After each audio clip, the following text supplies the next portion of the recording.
सुनाई महावीर प्रभु ने, ऐसी बानी सुनाई महावीर प्रभु ने।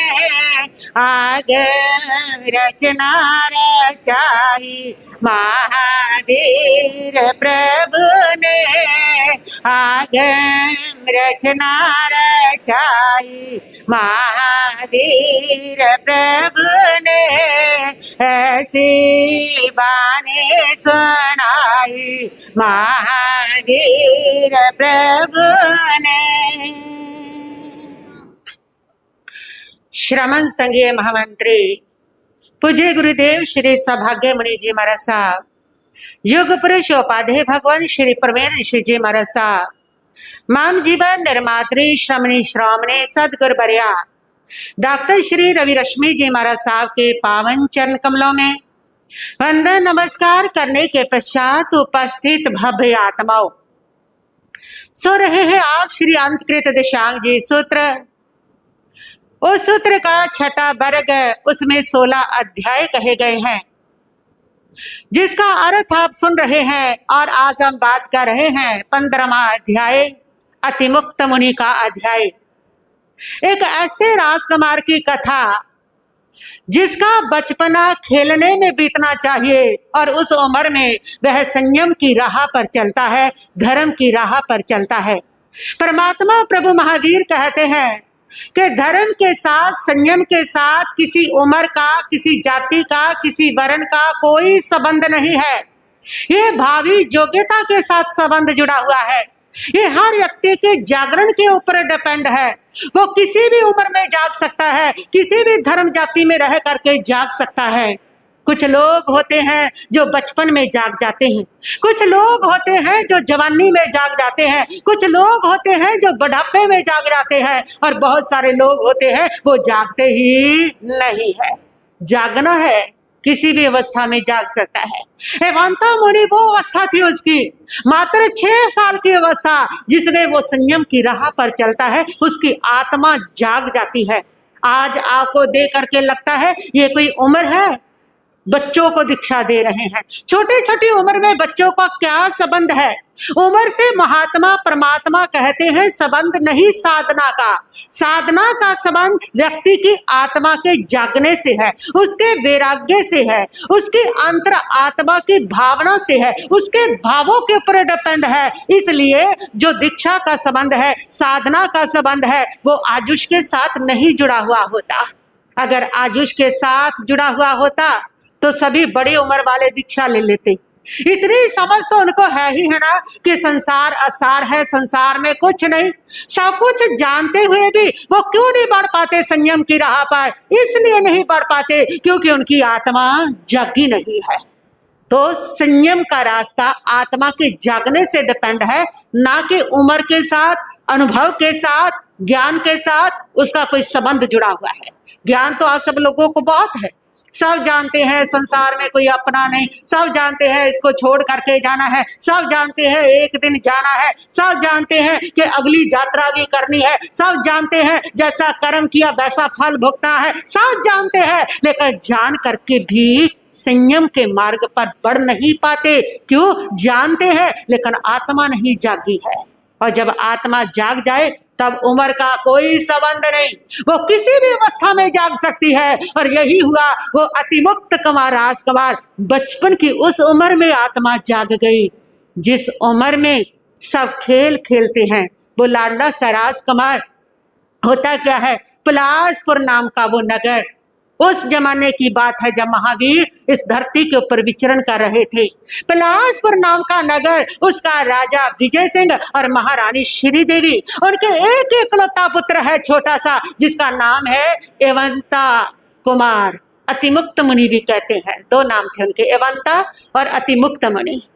और विजय सिंह राजा, महारानी श्रीदेवी महावीर के परम भक्त थे और उन्होंने अपने बच्चों को इतने सुंदर संस्कार दिए थे कि वह जो बच्चा है वो बचपन की राहों में ही अध्यात्म के पथ पर बढ़ जाया करता है। बच्चा जैसा भी होता है, जो भी होता है, वो माँ बाप के संस्कारों से युक्त हुआ करता है। इसलिए माँ बाप जो होते हैं वो बच्चे की पहली पाठशाला होती है। आज आपके बच्चे जब जिद करते हैं, गुस्सा करते हैं, गलत आदतें रखते हैं, उस समय आप बच्चों को डांटते हो, उन पर चिल्लाते हो, गुस्सा करते हो, लेकिन क्या कभी सोचा है कि आखिर ये देन किसकी है? ये संस्कार बनाए किसने है? ये संस्कार आपके द्वारा बनाए गए हैं। आपने ही उन बच्चों को ऐसे संस्कार दिए हैं, उनको धर्म के संस्कारों से संस्कारित नहीं किया। जिस समय बच्चे गर्भ में थे आप कर क्या रहे थे? उस समय क्रोध कर रहे हो, टीवी देख रहे हो, टीवी पे मार धाड़ के सीन देख रहे हो, और उस समय नकारात्मकता से घिरे हुए हो। मेरी सास ने ऐसा कर दिया, मेरे पिता ने ऐसा कर दिया, मेरे भाई ने ऐसा कर दिया, मेरी बहन ने ऐसा किया, मेरा पति नहीं सुनता। सारी नेगेटिविटी वो तुम्हारे भीतर है और वो सारी की सारी बच्चे में जा रही है। ये बनाया किसने है? चिड़चिड़ापन किसने बनाया? गुस्सा तुमने ही बनाया है, माता पिता ने ही बनाया। वही संस्कार जा रहे हैं। और फिर जो वो बच्चा बड़ा हो जाता है, जन्म लेता है, उसके बाद भी उसको सिखाया क्या जाता है? छोटा सा बच्चा है, एक माँ उसको कहती है कि घर में तेरी बुआ आई हुई है और दादी बुआ क्या बातें कर रही है, जाके सुन के आ। कौन से संस्कार दे रहे हो उनको? है जासूस बना रहे हो उनको सिखा रहे हो कि हमारे घर के अंदर फूट चल रही है, उनको सिखा रहे हो कि हमारे घर के अंदर आपस में किसी की नहीं बनती है। उनको क्या सिखा रहे हो आप? तो इस प्रकार बच्चे जो हैं वो आपके द्वारा बनाए हैं, जैसे भी हैं। अब उनसे गुस्सा करने का क्या फायदा? जिम्मेदारी अपनी लो कि ये बच्चों के अंदर जो भी कमियां है ये हमारी ही है, ये बच्चों की नहीं है। तुम सुधरोगे, बच्चे सुधर जाएंगे। माँ बाप आईना है बच्चे का, माँ बाप रोल मॉडल है बच्चे का। जैसे माँ बाप होंगे वैसे तुम्हारे बच्चे होंगे। तो वो माता पिता इतने महान थे, वो महावीर के भक्त थे, और बच्चा भी महावीर का भक्त बनता है। जिस समय बच्चा गर्भ में होता है, अगर उस समय माँ भक्ति करती है तो बच्चा अवश्य भक्त बनता है।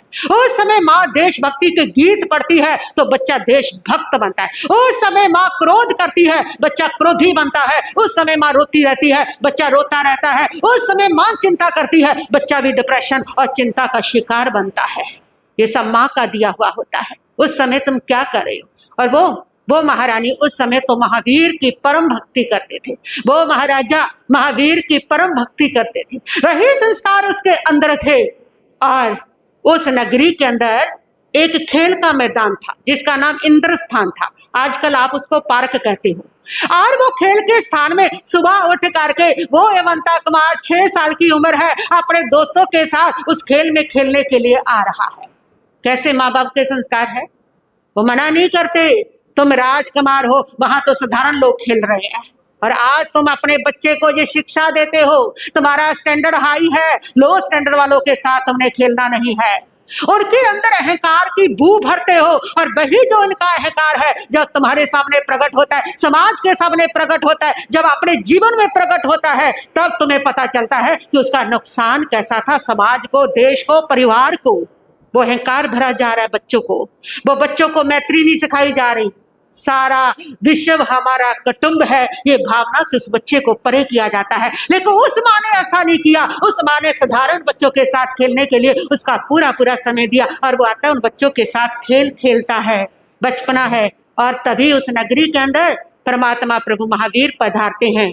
गौतम स्वामी 14,000 संतों के और 36,000 साधियों के नायक है। जो वह गौतम स्वामी स्वयं गोचरी लेने के लिए जा रहे हैं। देखो, जरूरी नहीं है कि तुम बड़े हो गए हो, बड़ा पादा हो गया है, इसका मतलब तुम नीचे वालों से काम करवाते रहो, नौकर चाकर रखो। ये बताते हैं जो श्रम होता है, जो प्रसारत होता है, उससे तुम्हारे कर्मों की निर्जरा होती है। जो निठल्लापन होता है उससे कर्म बंद होते हैं, और जो प्रसारत होता है उससे कर्म टूट जाया करते हैं। इसलिए जितनी सेवा कर सकते हो करो, जितना प्रसारत कर सकते हो करो, और वही तुम्हारा किया हुआ प्रसारत, वही की हुई तुम्हारी सेवा जो है वो तीर्थंकर गोत्र तक का भी बंद कर सकती है। और जो तुम्हारा निठल्लापन है वो तुम्हारे इस जीवन को भी बर्बाद करता है, और तुम्हारा अगला भाव भी बिगाड़ दिया करता है।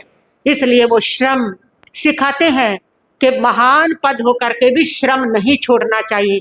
और वो अपने श्रम के लिए भिक्षा लेने के लिए जाते हैं। बेले का पारना है, जब उस पार्क के पास से गुजरते हैं, बहुत सारे बच्चे खेल रहे हैं और एवंता कुमार भी खेल रहा है।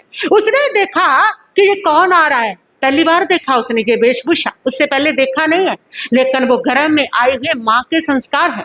माँ को परमात्मा की भक्ति करते देखा है उसने, धर्म करते देखा है उसने, वही संस्कार है। और जैसे वो गौतम स्वामी को जाते देखते हैं, वो दौड़ करके जाता है और जा करके उनसे पूछता है कि तुम कौन हो, कहाँ जा रहे हो। अकेला वही बच्चा है, बाकी नहीं आते वहां पर पूछने के लिए, जिज्ञासा ही नहीं होती ये कौन है, कहाँ जा रहे हैं, लेकिन उनको होती है। और जब वो पूछते हैं तब गौतम स्वामी कहते हैं मैं साधु हूँ, निग्रंथ मुनि हूँ, भिक्षा लेने के लिए आया हूँ। अच्छा ऐसी बात है, भिक्षा लेने के लिए आए हो तो तुम फिर मेरे घर चलो, मेरी माँ तुम्हें बहुत सारी भिक्षा दे देगी, मेरी माँ बहुत धार्मिक है, वो सबको भिक्षा देती है जो भी आता है, इसलिए तुम्हें भी भिक्षा मिलेगी, तो मेरे घर की ओर चलो। अपने घर का पता बताने के लिए गौतम स्वामी की उंगली पकड़ लेता है और उंगली पकड़ करके चलता है। हालांकि साधु की मर्यादा है कि वो गृहस्थ बच्चे की उंगली पकड़ करके बाजार में चलेगा तो वो शोभायुक्त नहीं है, वो अच्छा नहीं लगता किसी की भी। लेकिन गौतम स्वामी ने उंगली पकड़ाई और छुड़वाई भी नहीं है। देखिए क्या कारण है इसका। अगर आप मोहवश उंगली पकड़ रहे हो, आप स्वयं पकड़ के लेके जा रहे हो अपनी इच्छाओं के कारण, अपने मोह के कारण, इसलिए उस बच्चे की उंगली पकड़ के लेके जा रहे हो, तो वो मर्यादा के विरुद्ध है। लेकिन अगर बच्चे ने पकड़ी है और आपकी भावना यह है कि बच्चे के दिल को ठेस ना पहुंचे, तो वो मर्यादा के अनुकूल है। और गौतम स्वामी ने कोई मर्यादा नहीं तोड़ी कि पूरे भरे बाजार में बच्चे की उंगली पकड़ के चल रहे हैं। गौतम स्वामी ने सोचा कि बच्चे के अंदर कितनी भक्ति है, कितनी भावना है, अगर मैं उंगली छड़वाऊंगा तो इसका दिल टूट जाएगा, कोमल सा दिल बैठ जाएगा कि मेरी उंगली छड़वा ली गई है, और इसका टूटा हुआ जो दिल है वो कभी धर्म से नहीं जुड़ेगा। बस उसके दिल को ना तोड़ना, वो हिंसा ना करना, वो उच्च भावों के कारण जब वो उंगली पकड़ करके भी चलते हैं तब बाहर की रखी हुई सारी मर्यादा साइड पर रह जाती है, और वही गौतम स्वामी की सच्ची मर्यादा है जो भावों को पहचान लिया करती है। और इसलिए वो चलते हैं। और जैसे श्री देवी ने देखा कि उनका लाडला जो है वो तो उंगली पकड़ करके आ रहा है, और गौतम स्वामी जी की वो तो खिल जाती है। हर माँ का हृदय खिल जाएगा जब जो माँ ये देख लेगी कि मेरा छोटा सा बच्चा संतों को उंगली पकड़ करके घर पे लेके आ रहा है। और उस समय उसने वंदना की, उसने कहा कि मेरे लाडले, मेरे बेटे, तुम बहुत सौभाग्यशाली हो, तुम तो तरन तारण जहाज को घर में लेकर के आए हो। और माँ श्री देवी उस समय उसकी बुलैयां लेती है और बहुत अपने आप को गौरवान्वित फील करती है, धन्य समझती है कि मेरा बच्चा गौतम स्वामी को खुद घर लेकर के आया है, गोचरी के लिए लेकर के आया है। वह उसको गोचरी बहराती है। गौतम स्वामी चलते हैं, एवंता कुमार उस समय पीछे आते हैं और खड़े होकर के उनको देखते हैं। जब वो जा रहे थे उसको ऐसे लगता है, ऐसा खिंचाव महसूस होता है कि जैसे उनके साथ ही चला जाऊं। और वो दौड़ करके पीछे आते हैं और आकर के पूछते हैं कि आप कहाँ जा रहे हो। उन्होंने कहा मैं अपने गुरु के पास जा रहा हूं। तुम्हारे भी गुरु हैं? मैं तो सोच रहा था तुम ही गुरु हो, इतने बड़े, इतने महान, इतने सुंदर, इतने अच्छे, तो तुम्हारे गुरु तो और भी अच्छे होंगे अगर वो बड़े हैं। बिल्कुल, मेरे गुरु परमात्मा है, बहुत अच्छे हैं। उनके पास पहुंचने वाला व्यक्ति भवसागर से तिर जाया करता है। तो फिर मैं तुम्हारे गुरु को भी देखना चाहता हूँ, उनके पास जाना चाहता हूँ, चलो। और वो गौतम स्वामी के साथ साथ चले गए। परमात्मा प्रभु महावीर के पास 6 साल का बच्चा पहुंचा है, देखिए। और भगवान ने उनको भी धर्म कथा कही, कहानी सुनाई संसार से तिरने वाली एक छोटे से बच्चे को। ये नहीं सोचा जैसे आज हम लोग सोचते हैं कि भीड़ हो तभी कथा करेंगे, अगर भीड़ नहीं है तो हमको कथा नहीं करनी है, उसके लिए भीड़ चाहिए। लेकिन जिनकी भावनाएं होती हैं परमात्मा की, एक भी आत्मा अगर तिरती है तो एक आत्मा को भी सुना दो। 2 है 2 को सुनाओ, 3 है 3 को सुनाओ। मतलब है धर्म सुनाना, मतलब है उसका मार्गदर्शन करना, मतलब है संसार के दुखों से बाहर निकालना। उसका भीड़ से क्या संबंध? मतलब है संसार को तारना, मतलब है उस आत्मा के कष्टों को काटना। उसका भीड़ से क्या संबंध? भीड़ प्रतिष्ठा के लिए होती है, भीड़ यश और नाम के लिए होती है। लेकिन जो तरने तारने की भावना जब होती है तब भीड़ की जरूरत नहीं। तब एक भी है उसको भी धर्म उपदेश दिया जाता है, 2 है उसको भी धर्म उपदेश दिया जाता है, उसका भीड़ के साथ कोई संबंध नहीं है। भीड़ तो अंधी होती है, भीड़ तो धक्कम धक्कम होती है, भीड़ तो भेड़ चाल होती है। जरूरी नहीं है कि सारी भीड़ इकट्ठी की जानी चाहिए। वहां मतलब होना चाहिए कि जो लोग हैं उनका मार्गदर्शन हो जाए, वो धर्म को समझे और संसार के दुखों से विरक्त हो सके। और यही परमात्मा प्रभु महावीर धर्म उपदेश देते हैं। और वह कहते हैं कि प्रभु, मैं भी आप जैसा बनना चाहता हूँ, मैं भी दीक्षा लेना चाहता हूँ, मैं भी संसार को छोड़ना चाहता हूँ। और परमात्मा कहते हैं, आहा सुहम देवानुप्रिय, जैसी तुम्हारी आत्मा को सुख हो वैसा करो, लेकिन शुभ कार्य में विलंब मत करो। जल्दी करना चाहिए, जो भी अच्छा काम है उसको जल्दी अंजाम देना चाहिए। वह जाता है परमात्मा को, प्रभु अभी मैं माँ की आज्ञा लेकर के आता हूँ। घर पहुंचता है, श्री देवी माँ को जाके कहता है कि माँ मैं भगवान के दर्शन करके आया हूँ। श्री देवी कहती है, धन्य भाग है तेरे, माँ मैं बानी सुन के आया हूँ। वाह मेरे लाडले, तेरा तो जीवन सफल हो गया। और ये कहता है कि माँ मुझे तो साधु बनना है। 6 साल के बच्चे के मुंह से जब माँ साधु बनने की बात सुनती है ना, तो बरबस हंसी आ जाती है। और श्री देवी भी हंस पड़ी। पहली माँ थी वो इतिहास में जो बेटे के मुंह से दीक्षा की बात सुन करके हंसती है। नहीं तो हर माँ जो है जब बच्चे के मुंह से दीक्षा की बात सुनती है वो आंसू बहाती है। वो पहली माँ थी जिसने सुन करके जिसको हंसी आती है, और वह हंस करके कहती है कि मेरे लाडले, दीक्षा का मतलब भी जानता है, दीक्षा का अर्थ भी जानता है, दीक्षा की बात कर रहा है। दीक्षा पता है तुझे क्या होती है, कितनी कष्टकारी होती है। गर्मी सहनी, सर्दी सहनी, सारा घर बार छोड़ना, और कोई अपना नहीं, कोई संपत्ति नहीं, कोई धन दौलत नहीं, कुछ पहनना नहीं, और नंगे पांव चलना, लोच करनी, विहार करनी। दीक्षा कितनी कठिन होती है पता है तुम्हें? तुम दीक्षा लेने की बात करते हो, तुम्हें तो अभी कुछ पता ही नहीं है, तुम तो अभी बचपन में हो, इतने छोटे हो, तुम तो कुछ जानते ही नहीं हो, तो दीक्षा कैसे लोगे? और वह कहता है माँ से कि माँ, जो मैं जानता हूँ वह नहीं जानता, जो नहीं जानता उसको जानता हूँ। माँ हंस पड़ती है, ये कैसी पहलियां बुझा रहा है, कैसी बात कर रहा है, तुम्हें तभी पूरा सेंटेंस भी बनाना नहीं आता। कह रहा है जिसको जानता हूँ उसको नहीं जानता, जिसको नहीं जानता उसको जानता हूँ। ये क्या है सारा? वो समझाता है कि माँ, मैं जिसे जानता हूँ उसे नहीं जानता, यानी कि मैं ये जानता हूँ जो आया है वो एक दिन अवश्य मरेगा, ये मैं जानता हूँ, लेकिन मैं ये नहीं जानता कि वो कब मरेगा, कैसे मरेगा, किस तरह मरेगा, वो नहीं जानता। मैं उस ज्ञान को प्राप्त करना चाहता हूँ। माँ, ये मैं नहीं जानता कि जो लोग दुख भोग रहे हैं, कोई नरक में, कोई पशु योनि में, कोई मनुष्य बन के दुख भोग रहे हैं, किन कर्मों से दुख भोग रहे हैं, वो मैं नहीं जानता, लेकिन ये तो जानता हूँ कि वो अवश्य ही अपने कर्मों का फल भोग रहे हैं। ये मैं जानता हूँ, मैं ये जानना चाहता हूँ कौन से कर्म करने से कौन से फल भुगता जाता है, इसलिए मैं साधु बनना चाहता हूँ। और माँ देख करके आश्चर्यचकित रह जाती है, और माँ देखती है कि इसके ऊपर तो वैराग्य का दृढ़ रंग हो गया है। और माँ तब कहती है कि मेरे लाडले, मैंने बड़े सपने सजोए थे, तेरे को राजपाट पहनते हुए देखना, मैं उस इच्छा को पूरा करना चाहती हूँ। एक दिन के लिए सही तू राजा बन जा। और अतिमुक्त कुमार को तब एक दिन के लिए राजा बनाया जाता है, और उनसे पूछा जाता है कि क्या चाहिए, तो वो यही कहता है कि माँ, मेरे लिए औघे पात्रे लाओ, मुझे दीक्षा लेनी है। 6 साल की उम्र में वो एवंता मुनि दीक्षा लेते हैं, परमात्मा के पास दीक्षा लेके संयम के मार्ग पर बढ़ते हैं। और एक दिन बरसात थी, चतुर्मास का समय था। बड़े मुनि और जाते हैं, पंचमी के लिए जाते हैं, बाहर जंगल पानी के लिए जाते हैं। वो अति मुक्त मुनि वो भी उनके साथ जा रहे हैं, और बच्चे हैं धीरे धीरे पीछे चल रहे हैं। वो तो अपना जंगल पानी जा रहे हैं, और ये जल्दी निवृत्त होके आगे। इन्होंने देखा वहां पर पानी के बड़े बड़े गड्ढे भरे पड़े हैं, और उन गड्ढों को देख के वो बचपना उछलता है। और बचपना चाहे आता है क्रिया में, लेकिन भावों में तो भाव ऊंचे ही थे।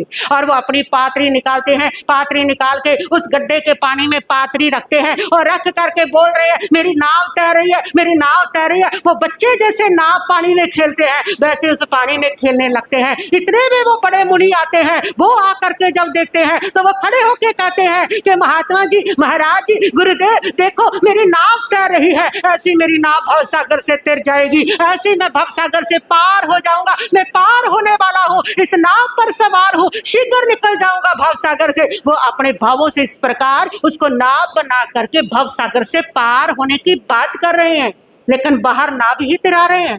और वह मुनि जब देखते हैं वह कहते हैं अरे अरे ये क्या कर दिया तुमने तो अनर्थ कर दिया, तुमने तो सारा संयम वेस्ट कर लिया, तुमने तो सारा संयम बर्बाद कर लिया। अरे ये तो कच्चा पानी है, कच्चा पानी, अनंत जीवों की हिंसा होगी। और वह उसके ऊपर ताड़ित करते हैं, उसका अपमान करते हैं। तेरे को इतना भी पता नहीं, तूने मुंह पट्टी बांध ली, तेरे को मर्यादा भी पता नहीं, तेरे को संयम भी पता नहीं, तेरा सारा संयम नष्ट हो गया। यही हम करते हैं, जब भी किसी से छोटी सी गलती हो जाए उसका सारा संयम चौपट कर देते हैं, उसके भावों को नहीं देखते, उसके पीछे कौन से भाव काम कर रहे हैं। हो सकता है जो हमारी नजरों में आज सबसे ज्यादा शिथिलाचारी है, हो सकता है वो भावों से बहुत ऊंचा बैठा हो सकता है हमारी नजरों में आज सबसे ज्यादा उत्कृष्ट है, हो सकता है वो भावों में बहुत नीचा बैठा हो। ये भाव किसी ने नहीं पहचाने, भावों का थर्मामीटर किसी के पास नहीं है, और उनके पास भी नहीं थे। इतने बड़े वो स्थविर मुनि, इतने ज्ञानी, उनके पास भी भावों का थर्मामीटर नहीं था, इसलिए वो उसके भाव नहीं पहचान सके और वो उसको उपलम्ब देते हैं, उसको अपमानित करते हैं। और बाद में वो बात करते जाते हैं कि महावीर को भगवान ने भी देखो कितने छोटे बच्चे को दीक्षा दे दी। अब बच्चे को क्या समझ देनी ही नहीं चाहिए थी, आपस में बातें करते चले जा रहे हैं और वो अति मुक्त मुनि पीछे पीछे सुन रहा है, अपनी निंदा अपनी चुगलियां सुन रहा है और मन में सोच रहा है गलती तो हुई है, मेरे से गलती हुई है, तभी इन सबको दुख हुआ है, तभी इन सबको पीड़ा हुई है। और मन में सोचता चला जाता है। प्रभु के पास पहुंचते हैं वो साधक और कहते हैं कि प्रभु इतने छोटे बच्चे को दीक्षा दे दी, कच्चे पानी में नाव चला रहा है, सारा संयम भ्रष्ट हो गया। परमात्मा प्रभु महावीर कहते हैं नहीं साधको तुम गलत हो, ये अति मुक्त मुनि गलत नहीं है, इसके भाव इतने उच्च थे, इतने उच्च थे, पल भर अगर तुम ना टोकते तो इसको वही केवल ज्ञान हो जाना था। ये वो मुनि है जो इसी भाव में जन्म मरण से मुक्त होकर के सिद्ध पद को प्राप्त करेगा।